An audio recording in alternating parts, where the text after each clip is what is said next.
So, I thought I'd say something about chaos and relationships.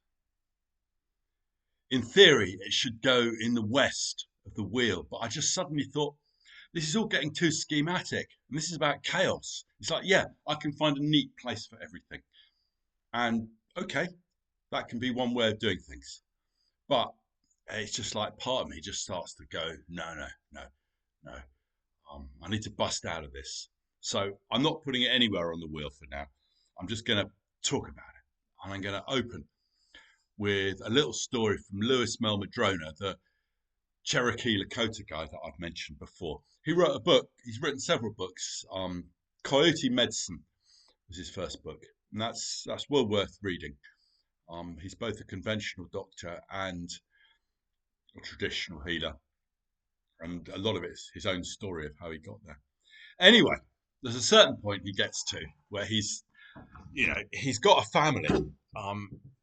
By his own lights, by his own admission, he says, well, he did it too young and he just did it because he was with the person and it didn't work out. And here he is in his mid-30s or whatever, and he goes to see this old Navajo guy who's his teacher. I think the guy might be in his 90s or something. And Lewis says, you know, my life's going well, but I'm missing something. I'm missing my other half.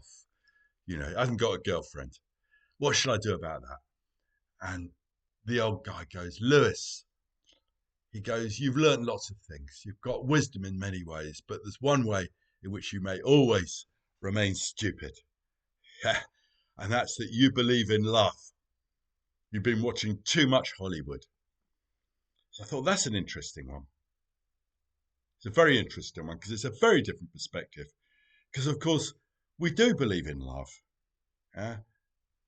We kind of get stuck to someone else. Yeah. It's like, it could be like two bits of sticky paper. That's how it feels to me. And we end up dependent. We end up devastated if they're not in our lives. Well, of course, if someone important leaves our life, we grieve. Yeah. But it's more than that. We lose our whole psychological stability. We lose our sense of who we are.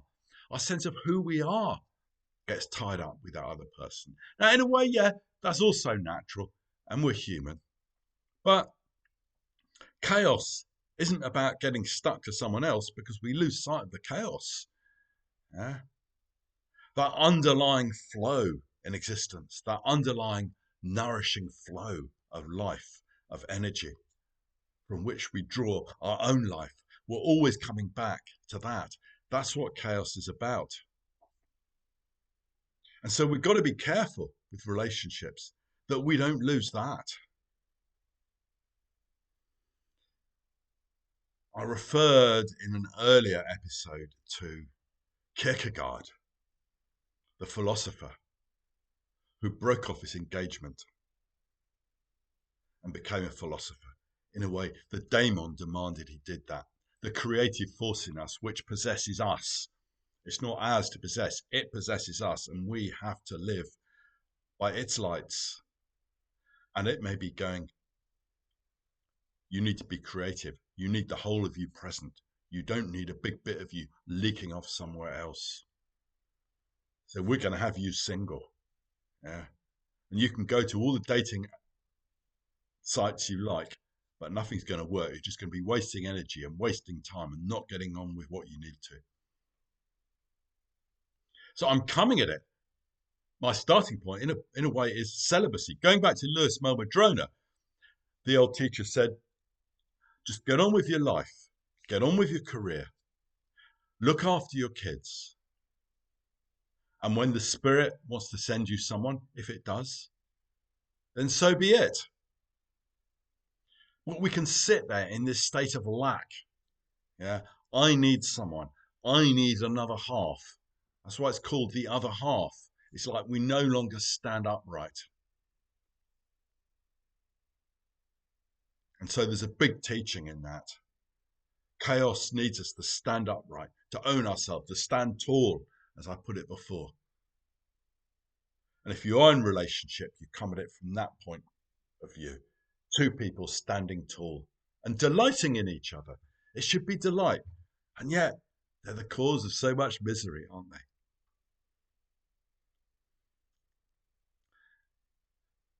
But there's something else I want to talk about in this as well. In a way, I'm just throwing up perspectives.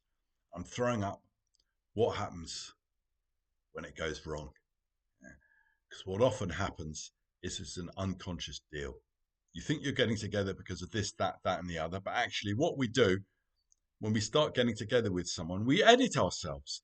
We edit ourselves consciously or unconsciously to please them, to become what we think they want us to be, so that they'll have us. Yeah. And two people do that. And once you've both done that, it's like you then fit together. Yeah. And that's falling in love. It's like, oh, I've found my soul partner. I feel complete. And yeah, there's joy in that. But it's hugely dependent on the presence of another person. But anyway, this is kind of normal. A lot of people will spend their whole lives like that. But then, maybe 10 years, 15 years down the line, 3 kids and a mortgage later, yeah, one of you, the spirit starts to move. You start to want to own stuff in yourself that you've been letting the other person carry. You start wanting to be conscious, more conscious. You start wanting to be honest with yourself about who you are. And the other person isn't necessarily going to like that because it threatens the reality you've built up. That's why when one person starts to wake up, the other person can start to think they've gone mad. The film American Beauty is a good example of this, where Kevin Spacey starts to wake up. He starts to actually do what he wants instead of what he ought to do, being caught up in the American dream as he was. And his wife thinks he's gone mad. But you can see that actually she's really the crazy one because she's still in the American dream and she believes in it. It's called a dream.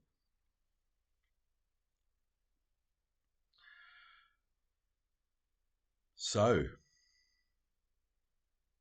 and that can be a really difficult place, because you're having to remake yourself. If both people start to wake up, well, that's great. Yeah. You start to become really honest with each other. This is how a relationship really needs to work, is where both people can be honest about themselves with the other. Yeah. And okay, that's going to be difficult sometimes, it's going to be threatening sometimes, but that needs to be the foundation. Honesty, not carrying something for the other person and them carrying something for you. That's normal. That's how normal humanity works. But if you're really in this chaos shamanic thing, if the spirits have really claimed you, you can't do that. You need to be fully available for the spirits, not having half your psyche carried by someone else. So that can be another crisis. It can easily be the equivalent of the shamanic illness in a full-on kind of way. And it's like the spirits lead us into these things. They lead us by the nose. It's like, right, you get involved with that person. You fall in love with that person. You have 3 kids with them. And that would be great. And that would really serve everything for now. And then in 15 years' time, we'll pull you out. We'll make it unbearable. It's like you'll start to feel you can't breathe because you're waking up. That will really give you a crisis. That'll give you something to think about. That'll give you something to grapple with.